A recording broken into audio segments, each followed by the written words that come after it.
하나님 감사합니다. 성령절을 준비하며 성령의 은혜를 사모합니다. 먼저 나와 기도하고 엎드리는 자들에게 성령을 미리 부어주시고 저희들을 변화시켜 하나님 나라 하나님이 하시고 싶은 일에 도구되게 하여 주옵소서. 예수님의 이름으로 기도합니다. 아멘.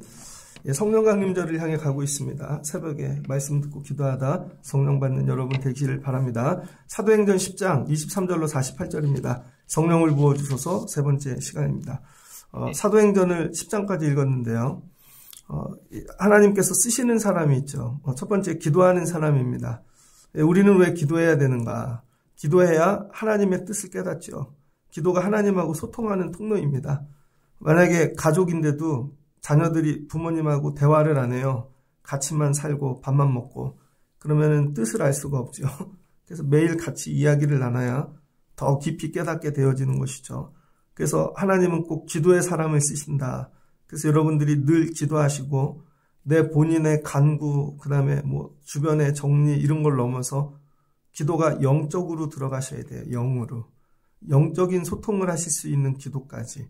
매일의 안전과 안부를 구하는 기도를 넘어서 일상의 이 평안함이죠. 이걸 넘어 영적인 기도를 하시면 좋겠습니다.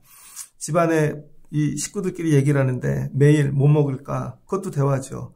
우리 집에 이런 어려움이 있어. 그것도 대화죠. 그런데 깊어지면 그런 얘기 다 띄고 너 어떻게 살아? 뭐가 힘들어? 이런 얘기 나누게 되죠. 그러니까 하나님하고 성령 강림절에는 저를 준비하면서 기도가 깊어지시기를 바랍니다. 두 번째, 사도행전에서는요. 아무나 쓰지 않는다는 거예요. 오늘 베드로도 고백했죠. 38절을 보니까 마귀가 두루 다닌다는 거예요. 마귀가. 그래서 마귀가 두루 다녀서 사람들이 다 눌려 있다는 것이죠. 우리는 모르지만.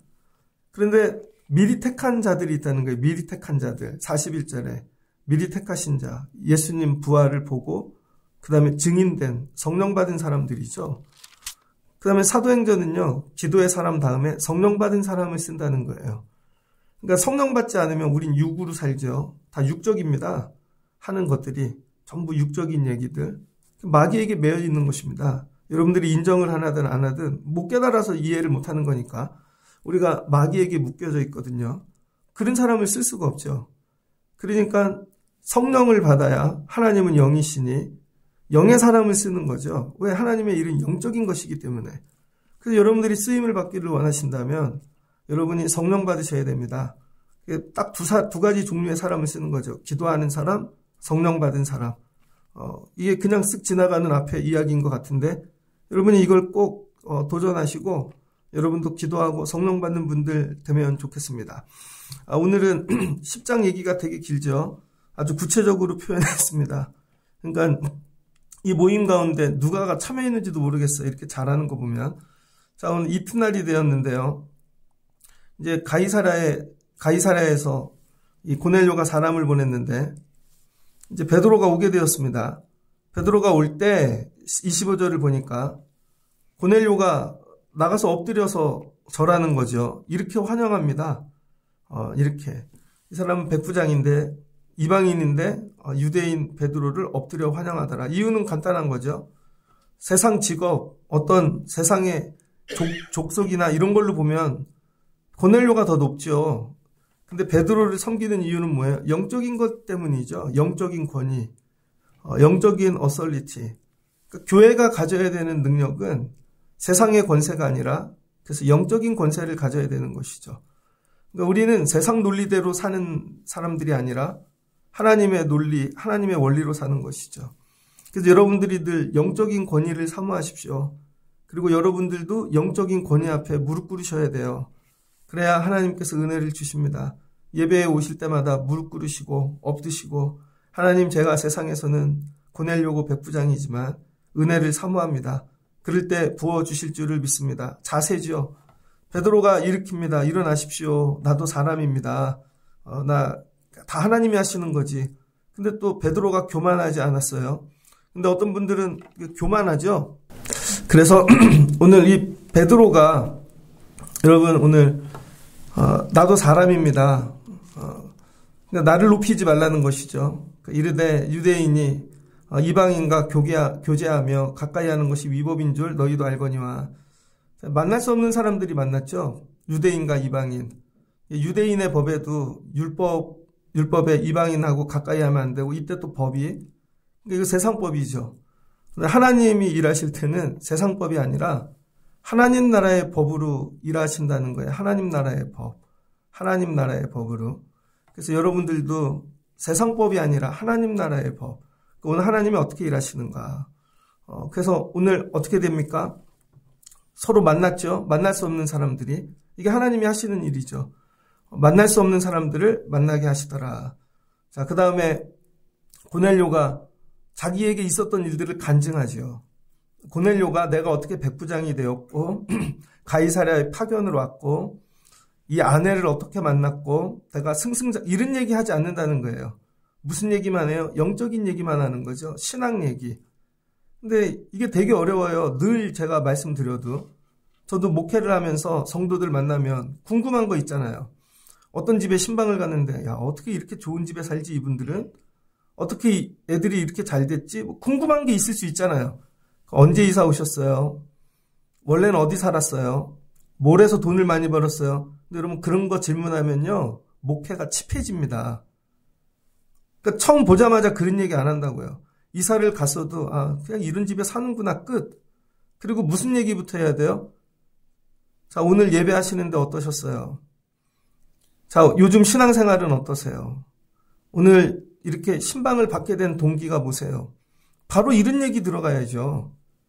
그런데 어떻게 해서 이렇게 좋은 집에 오셨어요? 그럼 집산 얘기만 시작하면 1시간 넘을걸요?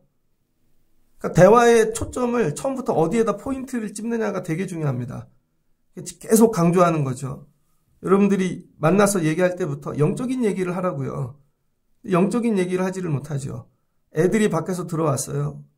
그러면은 야, 왜 그러냐? 또 누구랑 싸웠냐? 그 포인트가 뭐예요? 싸웠냐부터 들어가니까 싸움이 나죠. 힘들어 보이네. 지쳤구나. 그래서 오늘 야, 어떤 어려움이 있었구나. 엄마가 기도해 줄게. 바로 그 얘기로 넘어가면 되잖아요. 밥을 먹었든 굶었든 뭐 그게 중요한 게 아니라. 그러니까 여러분 오늘 고수들의 대화인 거죠. 고넬료가 기다린 이유는 뭐예요? 베드로 만나서 하나님이 이렇게 하셨는데 기다렸다, 사모했다. 오직 이거에만 관심 있는 거죠. 그래서 나흘 전에 제 구시 기도 시간에 정확히 기억해요. 자기 믿음 생활 한 것을. 그리고는 그때 하나님이 야, 베드로 너 불러오라고 했다. 자기 간증을 하는 거죠. 그러니까 여러분 이런 기쁨이 충만해야 됩니다. 그러니까 이게 자기 안에 이게 충만하니까 다른 얘기가 안 나오는 거죠. 그랬더니 베드로가 입을 열어 말하되 내가 참으로 하나님은 사람의 외모를 보지 아니하시고 고넬료를 본 다음 베드로가 고백하는 거죠. 베드로도 야 내가 어떤 사람이고 욥바에서 뭐 하고 있었는 줄 알아? 내가 죽은 사람 살렸다니까? 그런 얘기 안 한다니까요. 베드로가 너를 보니 하나님은 살아계신다. 너를 보고 하나님을 본다는 거죠. 야 하나님이 진짜 사람을 외모로 보지 아니하시고 야 하나님께서 정말 하나님은 진짜 각 나라 족속 누구든지 하나님을 경외하면 다 받으시는 줄 내가 깨달았다는 거죠. 너를 통해 깨닫게 하시는 은혜가 있다는 거예요. 그래서 여러분 지금 오늘 이거 충격적인 대화입니다. 이방인 이 백부장과 이 하나님의 이 보내신 예수 그리스도의 이 사도 대표들끼리 오늘 대화하는 거예요. 세상 나라 사람 대표와 예수님의 제자 대표가 대화하는데 영적인 대화를 하는 것이죠. 그러니까 여러분이 성령 강림절을 지나며 세상에 나가 살 때 내가 우리 교회 대표 선수다. 아니면 여러분이 뭐예요? 우리 교회 내가 대신이다. 내가 외교관이다. 그럼 외교관인데 여러분 나가서 상대국 외교관이 왔는데 이 외모를 쭉 보고 안경은 어디서 사셨어요? 양복은 얼마짜리예요? 그런 거 안 묻잖아요. 외교관인데 채통이 있지. 오늘아 고생하셨죠? 만나 뵙길 기대했습니다. 귀국 때문에 저희 나라가 참 좋은 일이 많습니다. 여러분 이렇게 대화를 훈련하셔야 되는 거죠. 그래서 오늘 베드로하고 고넬료가 이렇게 만났습니다.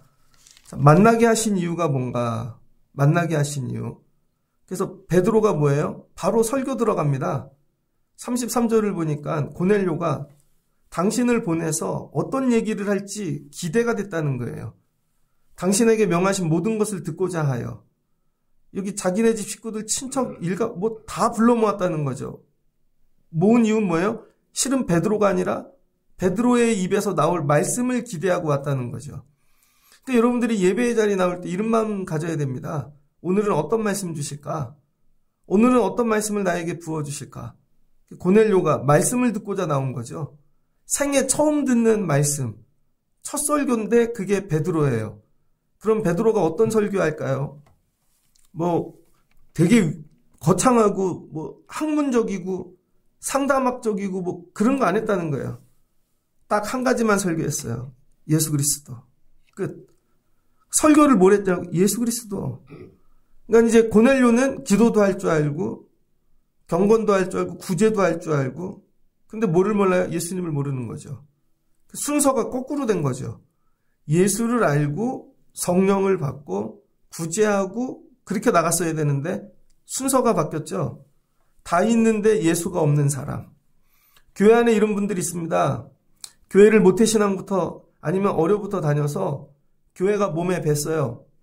교회가 어떤 활동하는지 다 알아요. 그런데 문제는 예수가 없는 사람 있죠. 그래서 이번 성령 강림절을 지나면 여러분 진짜 우리가 붙잡아야 될 건 예수님입니다. 예수 그리스도. 예수님에 대해 설교합니다. 예수님은 화평의 복음을 전하러 오셨다는 거죠.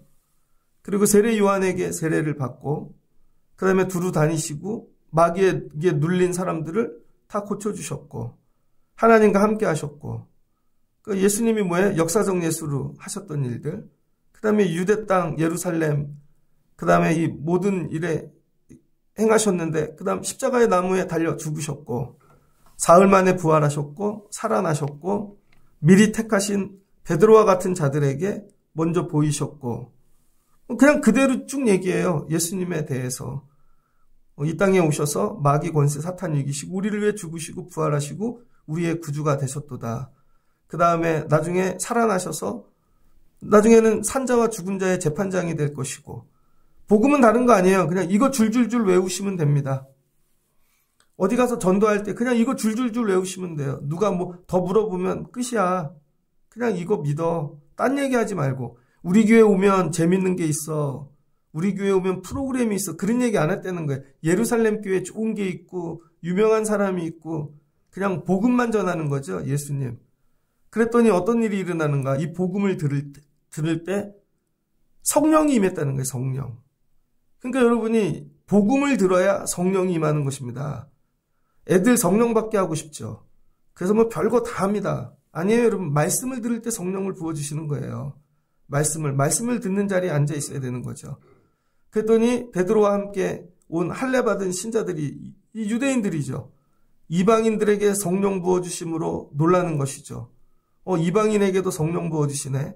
그동안에 성령은 누가 받았어요? 유대인. 근데 이방인 중에 처음 성령 받은 사람이 누구예요? 고넬료 가정. 그래서 오늘 고넬료의 가정이 여러분 역사상 성경에서 이방인 가운데 처음 성령 받은 사람이 되는 것이죠. 놀라운 일입니다. 그래서 이제 성령의 일하심이 유대인을 넘어 이방인에게 흘러가는 첫 사건인 것이죠. 그래서 베드로와 함께 온 사람들이 뭐가 돼요? 증인이 되어지죠.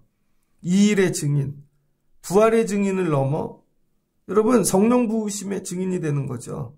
그러니까 이방인들을 향해 너도 성령 받을 수 있어. 이 얘기예요. 너도 성령 받을 수 있어.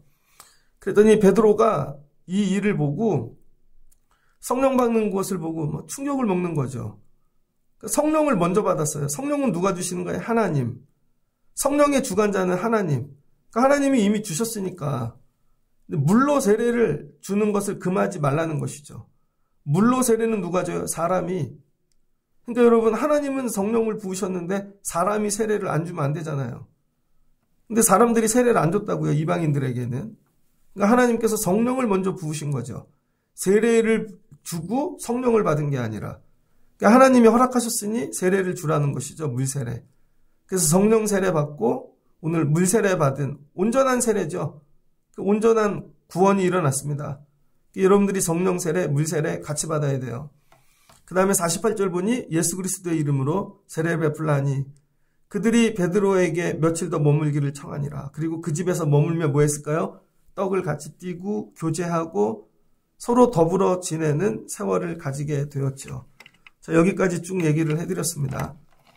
그래서 오늘 나누고 싶은 말씀, 성령이 하시는 일은 뭔가? 성령은 만나게 하신다는 거죠. 성령은.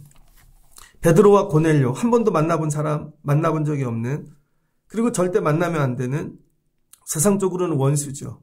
기도할 때 성령은 우리가 만날 수 없는 만남을 주신다는 거예요. 여러분이 기도하셔야 됩니다. 그래서 성령 강림절에 교회 나와 기도하셔야 돼요, 여러분. 그래야 만날 수 없는 만남을 주시죠. 교회도 하나님이 저런 교인을 보내주셨어. 여러분 삶에도 도저히 만날 수 없는데 만나게 하셨어. 근데 공통점이 뭐예요? 그 사람도 기도하는 사람이라는 거죠. 기도하는 사람들끼리 하나님께서 만나게 하시더라. 다음에 이 하시는 일이 뭐예요? 베드로와 고넬료가 하는 것 같지만 인간의 눈으로는 뒤에서 성령이 이 둘을 품고 계시는 거죠. 성령 안에 있는 것입니다. 그런데 기도하고 성령 받지 못하면 어떻게 돼요? 눈에 보이지 않지만 사람들이 다 악한 영 안에 있는 거죠. 그걸 분별하시기를 바랍니다. 그래서 교회에도 여러분이 성령 받지 못하고 정말 거듭나지 아니하면요, 여러분 세상에서 악한 영 안에 있다가 여러분이 그걸 끌고 들어오는 거죠.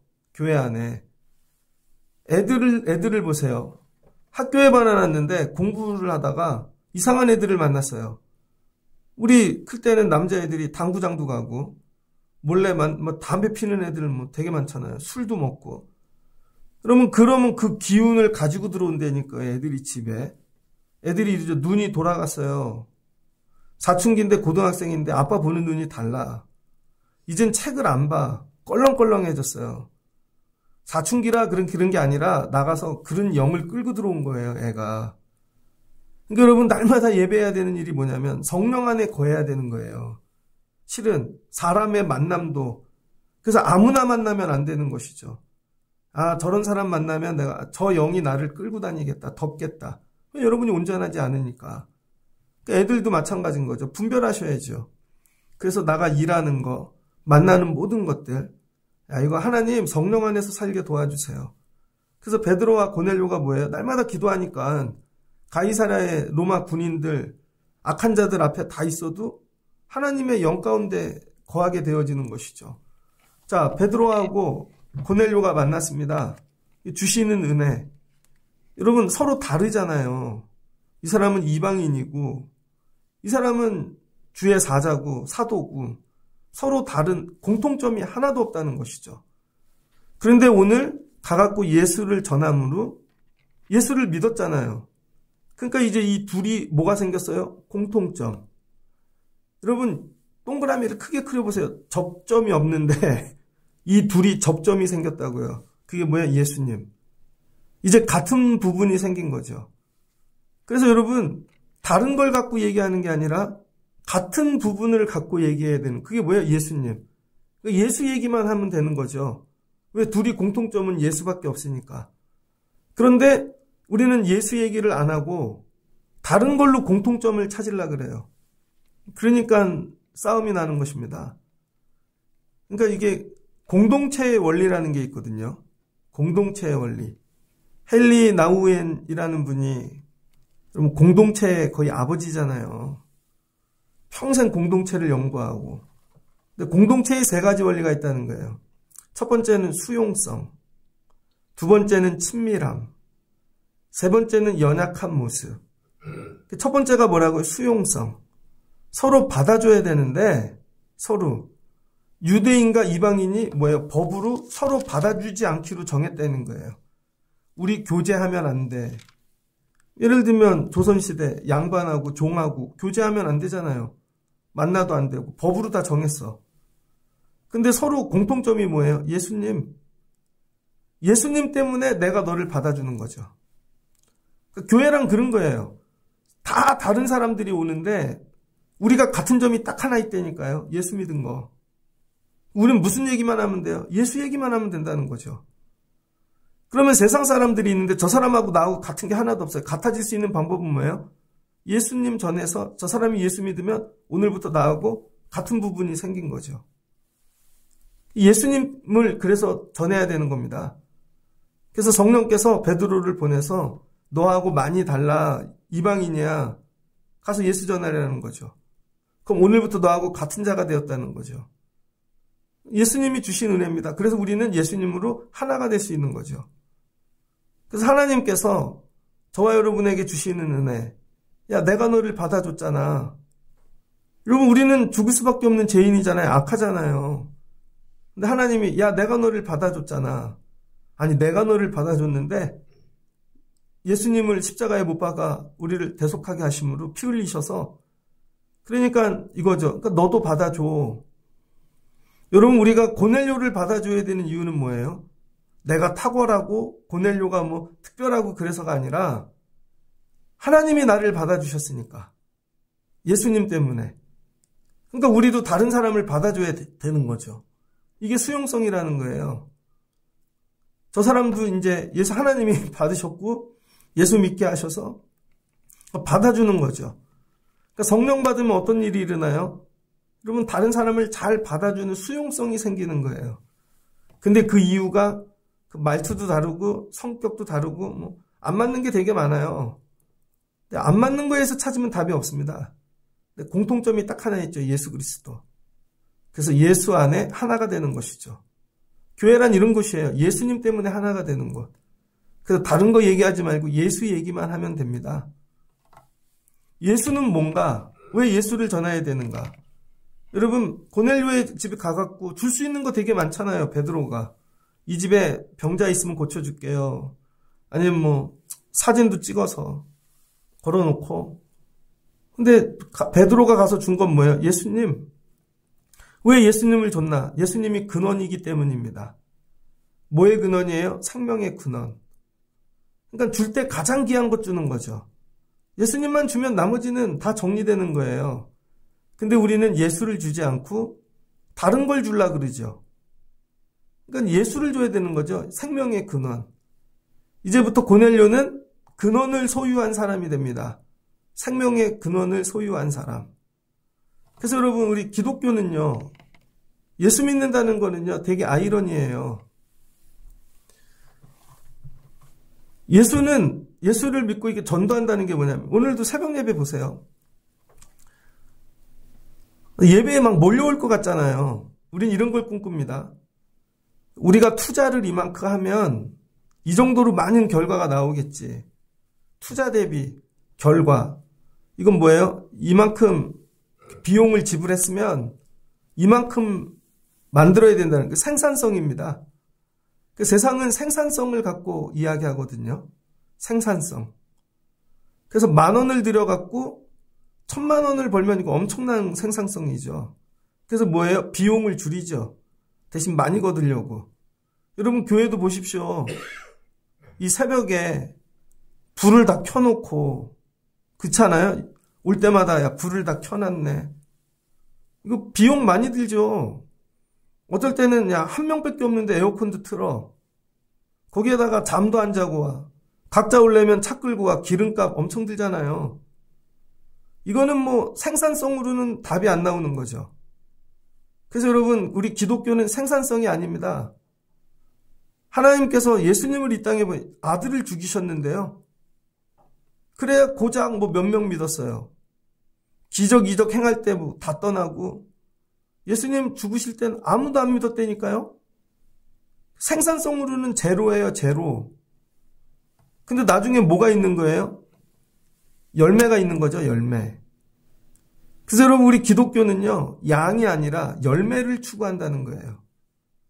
열매. 그래서 좌절하면 안 되는 거죠. 야, 1,000,000원 투자해서 10,000명 모았대. 그런 생산성이 아닙니다. 여러분, 1억을 들였는데도 한 명 와서 앉아있을 수 있다는 거예요. 그래서 그 한 명이 뭐예요? 열매라는 거죠. 여러분, 애들 왜 길러요? 투자하는 분들은 그렇게 얘기하죠. 돈 많이 벌고 모르면서 애들 공부시키지 말라고. 머리도 나쁜데 공부 못하는 애 뭐 공부시키냐고. 학원비 계산하면 여러분 애들 대학교까지 졸업시키려면 나갖고 뭐 몇 억 든다며요. 차라리 공부시키지 말고 놀리고 그걸 투자해서 애가 자리 잡을 때 차라리 포크레인을 사주고 일할 수 있게 식당을 사주고 그게 낫다는 거죠. 그럼 뭘 얘기하는 거예요? 그건 생산성. 애를 기르는데 투자 비용을 얘기하는 거죠. 근데 대부분의 부모님들이 그렇게 안 할걸요? 애가 머리가 되게 나쁜 돌머리라도 학원 보내잖아요. 왜 그래요? 귀하니까. 엄마가 못 먹고 병들어도 보내잖아요. 가난해져도 보내고. 왜 그래요? 하나밖에 없는 내 새끼니까. 그게 뭐예요? 열매죠, 열매. 열매를 딸라 그러는 거지, 우리는. 이게 제품 찍어내는 생산성이 아니라는 거죠. 그러면은, 여러분, 베드로가 한 번 설교하면 5,000명 모아놓으면 5,000명이 다 돌아오는데요? 3,000명 모아놓으면 3,000명이 돌아오고? 근데 하나님께서 뭐 10만 명 모이는데 그렇게 보내지 않았다는 거예요. 성령께서는요, 한 명한테 가라 그러는 거예요, 한 명. 여러분, 만약에 일타 강사예요, 일타 강사. 일타 강사인데 온라인, 제가 97년도에 신학교를 입학했는데, 그때부터 영어학원을 계속 다녔습니다. 그 영어학원 어떻게 찾아다녀야죠. 그래서 SDA도 다녀보고, 남영동에 있는 외대 앞에도 가보고, 강남역에도 가서 영어 공부하러 가고, 네이티브하고도 해보고, 그땐 찾아다녔거든요. 종로에 외대 어학원이 있었는데, 거기 AFK만 강의하는 선생님이 계셨어요. 아침에 가서 AFK 듣습니다. 그럼 막 해주고. 그랬더니 눈이 늘 부어있어, 그분이. 왜 그런가 봤더니 그때 온라인 강의 준비하고 계시더라고요. 앞으로 온라인 시대가 온다고. 이미. 그래서 자기 강의를 다 찍어요.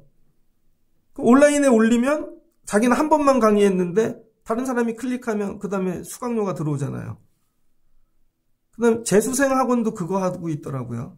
오늘 일타 강사는 강의 한 번만 하고 그거 한 번 잘하면 올려갖고 평생 먹고 사는 거 아니에요. 그게 생산성이죠. 근데 여러분, 교회는 어때요? 똑같은 설교 해봐요. 난리 나죠. 일타 강사는 한 번만 한 거 갖고도 써먹는데, 가수도 노래 한 번 한 거 가지고 평생 먹고 살잖아요. 한 곡 갖고. 근데 목사는 설교 하나 되게 잘했어요. 평생 못 먹고 삽니다. 끝이에요, 끝. 다음날 또 새 설교해야 돼요.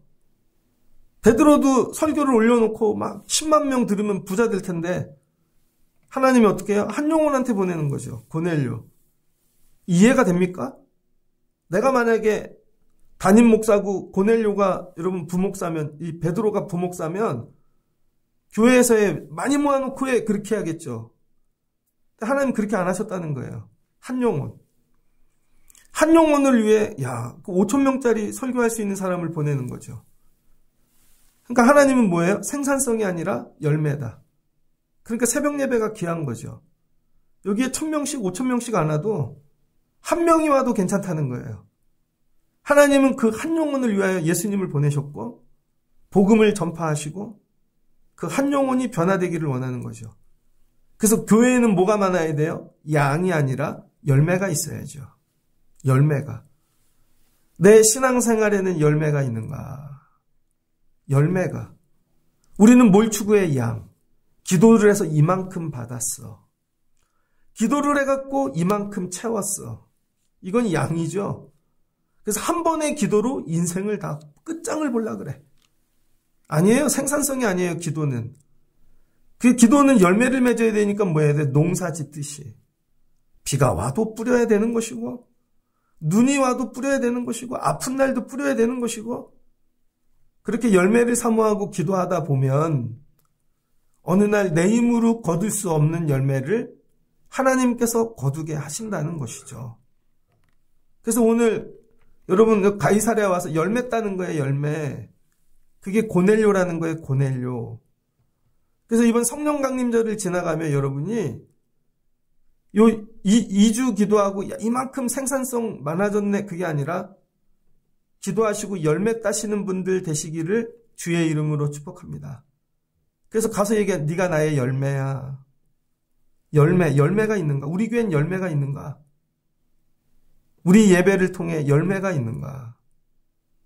그래서 예수님은 생산성이 아니라 열매를 추구하신다는 거예요. 열매. 그래서 오늘 베드로가 그동안에 유대인들 열매 되게 많았습니다. 근데 오늘 베드로의 첫 열매, 이방인 첫 열매가 고넬료라는 거예요. 잊을 수가 없는 거죠. 여러분, 예를 들어서 제가 해외 선교를 갔어요. 예전에 아프리카 우리 선교 갔죠. 가기 전에 기도를 정말 많이 하고 내가 가면 몇 편을 설교해야 될지를 생각해 봤어요. 얼추 10편은 설교하겠구나. 근데 여러분 가갖고 한국말로 하면 선교사님이 케냐 스왈리어로 바꾸고 또 듣고 케냐 스왈리어를 자기네 종족말로 바꾸고 통역을 하는데 사람은 밥 준다니까 막 몰려와요. 우리는 그 양을 보는데 거기서 이 설교를 듣고 열매가 맺혀질까? 세월이 지났는데 그때 그 설교를 듣고 제가 예수 믿었어요. 이런 열매가 있어야죠. 오늘 고넬료가 첫 열매라는 거예요. 잊을 수가 없죠. 잊을 수가 없는 거예요. 나의 첫 열매. 이방인 첫 열매 고넬료. 여러분이 늘 이런 기도하세요. 하나님, 내 삶에 없는 열매를 주세요. 직장에서 맺은 첫 열매, 학교에서 맺은 첫 열매.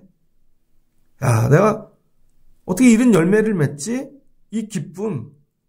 그래서 성령 충만하고 하나님의 일하심에 참여할 때 주시는 우리가 거둘 수 없는 열매를 주신다는 거예요.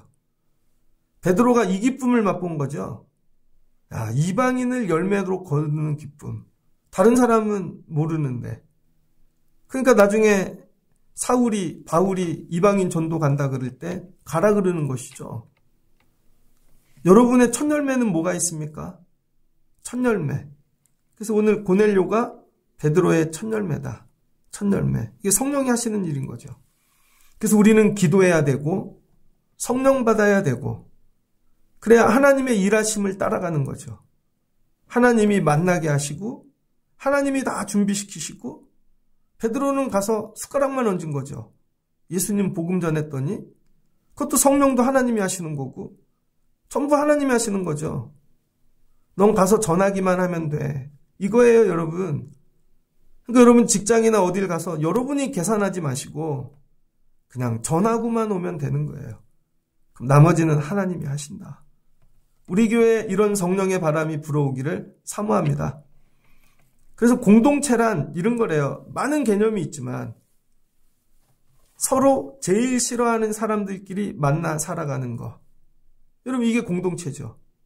좋아하는 사람들끼리 만나 살아가는 게 아니라 제일 싫어하는 사람들끼리. 그래서 공동체에 들어가면 제일 싫어하는 놈이 거기 꼭 있어요. 예를 들어서 군대 갔는데 군대 공동체, 내무반 공동체. 저런 인간이 있냐. 이미 우리 인류 공동체잖아요. 인류 공동체. 싫어하는 사람들하고 더불어 살아가는 거예요. 그런데 그 사람들하고 더불어 살아가면서 뭐예요? 그 사람들을 수용하는 거죠. 그 사람들과 더불어 살며 친밀해지는 거죠. 근데 그 이유가 뭔지 알아요? 그들의 약함이 보일 때입니다. 강함이 아니라. 그들의 약함이 보일 때 그들을 수용하고 친밀해질 수 있는 거죠. 근데 인간적인 세상 기준으로 보면 고넬료가 강자예요.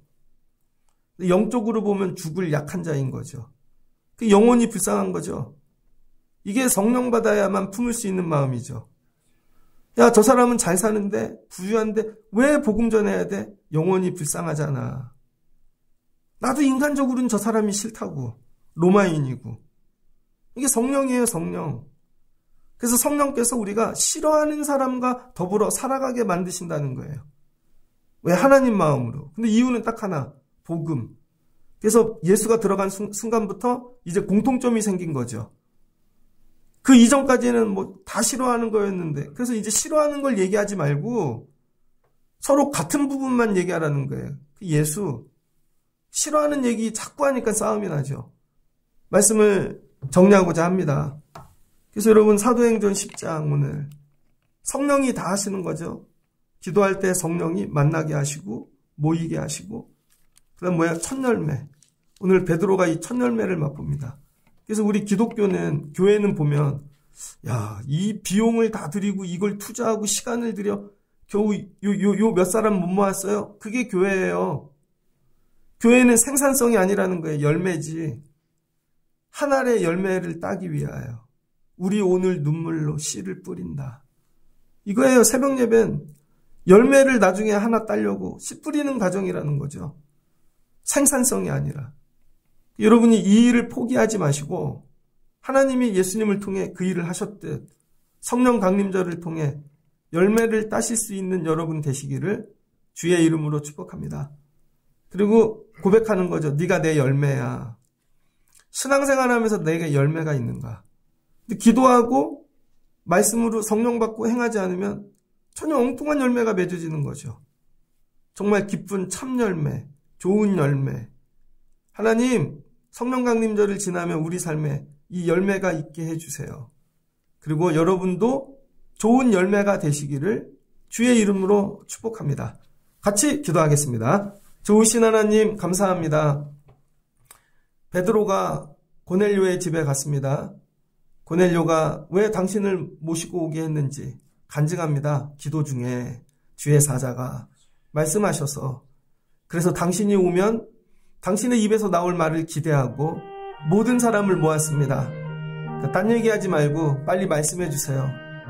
그랬더니 베드로가 너와 너의 가정을 보니 하나님 살아계심이 감사하다.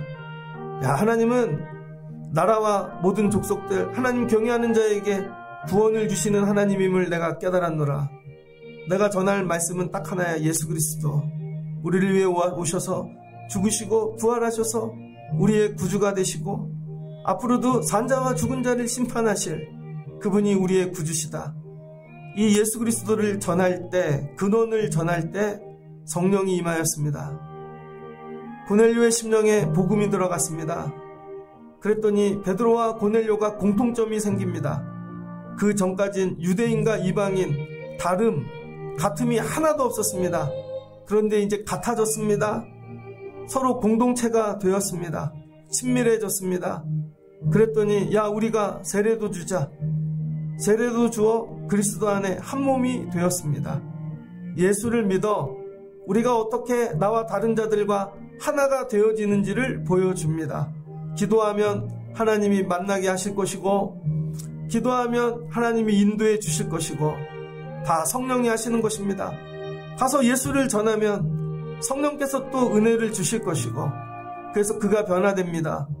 아니 그 귀한 능력의 베드로가 설교 한 번 하면 수만 명이 돌아올 수 있는데 야, 저 한 명을 위하여 하나님이 보내시는 거죠. 그래서 우리 믿음 생활은 양이 아니라 열매입니다. 하나님, 저도 열매되게 하시고 하나님 내 믿음 생활에 열매가 있게 도와주세요. 한 영혼 살다 이 열매 하나 귀한 열매 맺고 가는 자들 되게 하여 주옵소서. 성령 강림절 지나며 열매 맺는 복을 주세요. 예수님의 이름으로 기도합니다. 아멘.